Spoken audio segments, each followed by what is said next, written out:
Assalamualaikum warahmatullahi wabarakatuh. Tabi pun. Perkenalkan, nama saya Woro Sulistianingrum, asal CGP dari Lampung Selatan. Saya berkaitan dengan yang akan saya bahas tentang pemikiran Ki Hajar Dewantara di sini tentang pendidikan. Pendidikan menurut Ki Hajar Dewantara yaitu pendidikan merupakan suatu proses pembudayaan sebagai usaha dalam memberikan nilai-nilai luhur kemanusiaan. Salah satu konsep yang dikenalkan oleh Ki Hajar Dewantara adalah momong, among, dan ngemong, yang kemudian dikembangkan menjadi 3 prinsip kepemimpinan di Sekolah Taman Siswa Yogyakarta. Yang pertama, ing ngarsa sung tulodo, yang kedua, ing madya mangun karso, dan yang ketiga, tut wuri handayani.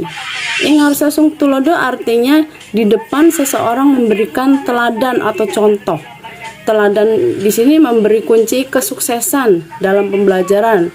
Sehingga ketika pembelajaran berlangsung, seseorang pendidik harus membimbing dan mengarahkan agar tujuan pembelajaran itu benar dan tepat. Yang kedua, ing ngarsa sung tulodo, ing madya mangun karso, artinya di tengah-tengah seseorang menciptakan ide atau satu gagasan. Maksudnya, seorang guru di sini harus mempunyai peran penting untuk menciptakan ide-ide dalam proses pembelajaran.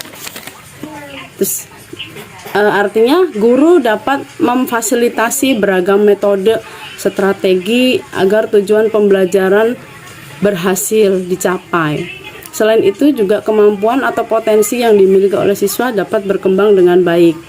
Yang ketiga, tut wuri handayani, artinya di belakang guru memberi dorongan atau arahan, yang dalam hal ini guru memiliki tanggung jawab dalam pekerjaannya untuk mendorong peserta didik dalam mencapai tujuan pembelajaran.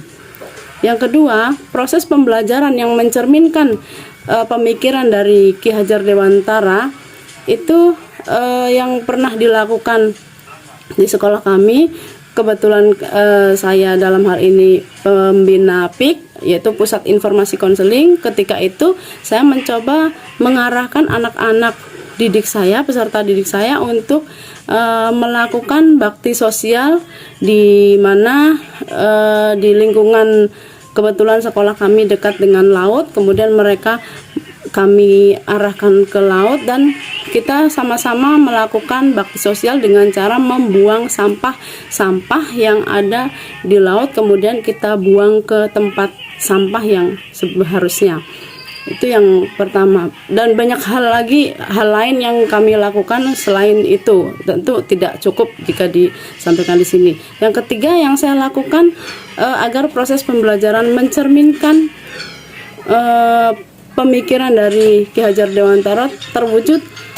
Misalnya ketika ada siswa yang bermasalah, dalam hal ini saya sebagai BK memberikan punishment yang bersifat mendidik. Contoh, ketika siswa ketika siswa datang terlambat, misalnya datang terlambat sekolah, saya memintanya untuk membaca Al-Quran sebelum masuk ke dalam kelas. Itu punishment yang sifatnya mendidik menurut kami. Jadi setelah siswa melakukan coba baca Al-Quran, akan diketahui bahwa siapa yang sudah bisa membaca dan siapa yang belum. Bagi yang sudah membaca dipersilahkan boleh masuk ke kelas kembali, yang belum membaca disampaikan tapi boleh masuk ke kelas, tapi disampaikan nanti jam istirahat. Kami selaku guru BK bersedia meluangkan waktunya untuk memberikan materi atau belajar privat secara pribadi pada saat jam istirahat untuk mereka supaya bisa membaca Al-Quran.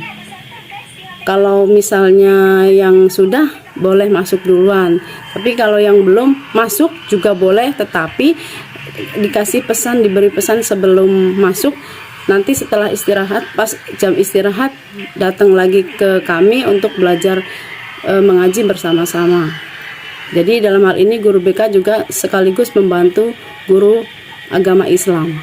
Yang keempat, dari konsep Ki Hajar Dewantara tersebut yang sudah saya terapkan dalam hal ini, yang pertama tadi, Ingarso Sung Tulodo, di depan memberi contoh.